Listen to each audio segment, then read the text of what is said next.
মশার যে সমস্যা, এই মশার সমস্যা দীর্ঘদিন, আজকে বলা চলে কোথাও মহানগরী কোনো ক্লিন হচ্ছে না, অপরিষ্কার অপরিচ্ছন্ন আজকে প্রত্যেকটা মহানগরী। কাজে সেই কারণে এইটা একটা চ্যালেঞ্জ আমাদের মশা। এই সমস্ত সমস্যাগুলো সমাধান করার জন্য আমরা মেয়ররা শপথ নিয়েছি। আমরা আগামীকালকের মধ্য থেকে 6 মাসের মধ্যে ইনশাল্লাহ জনগণের এই সমস্ত সমস্যার সমাধান করে জনগণের ক্ষমতা জনগণের কাছে আমরা অর্পণ করব। সরকারের সময় যারা টেন্ডার রিভলিউশন কমিটিতে ছিল তারা এখনো দক্ষিণ সিটি কর্পোরেশনে আছে ইঞ্জিনিয়ার হিসেবে। ধরেন আপনাকে একটা উদাহরণ দেই, কামরাঙ্গীরচরে 16 কোটি টাকার একটা কাজ হচ্ছে।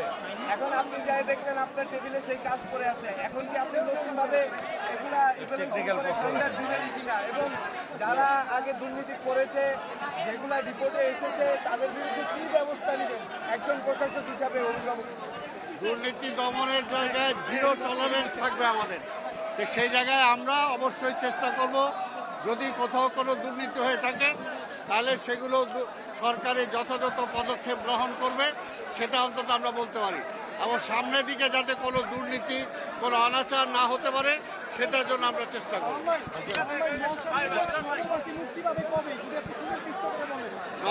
মশা তো আছে, আর মশা নিয়ন্ত্রণ করার জন্য আমরা চেষ্টা করব, এবং সেটার জন্য শুধুমাত্র সিটি কর্পোরেশনগুলো একাই দায়িত্ব না, জনগণেরও দায়িত্ব। জনগণও সচেতন হতে হবে।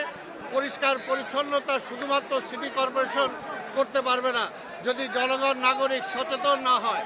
সেই কারণে আমরা আশা করব জনগণ এবং সিটি কর্পোরেশন আমরা উভয় মিলে এই সমস্যাগুলোর সমাধান কল্পে এগিয়ে যাব। মিল্টন ভাই, আপনি উত্তরের দায়িত্ব পেয়েছেন, আপনি আপনার চ্যালেঞ্জগুলো কি দেখছেন উত্তরে, এবং আপনি কিভাবে সেগুলো সমাধান করবেন? একটু আগে সালাম ভাই বলেছে দীর্ঘদিনের অব্যবস্থাপনা, এই অব্যবস্থাপনার কারণে উন্নয়নশীল কর্মকাণ্ড বাধাবিঘ্ন ঘটেছে।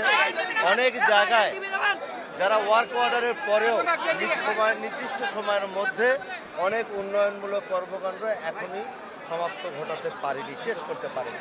এই বিষয়গুলো আমরা অফিস যেহেতু করিনি, আমরা কালকে আশা করছি আমরা অফিসে যাওয়ার পরে কর্মকর্তাদের সাথে কথা বলে যেখানে যেখানে অব্যবস্থাপনা আছে সেগুলিকে খতিয়ে দেখে আমরা নিয়মতান্ত্রিকভাবে আমাদের কর্মকাণ্ডগুলো সততার সাথে নিষ্ঠার সাথে আমরা করে চলব।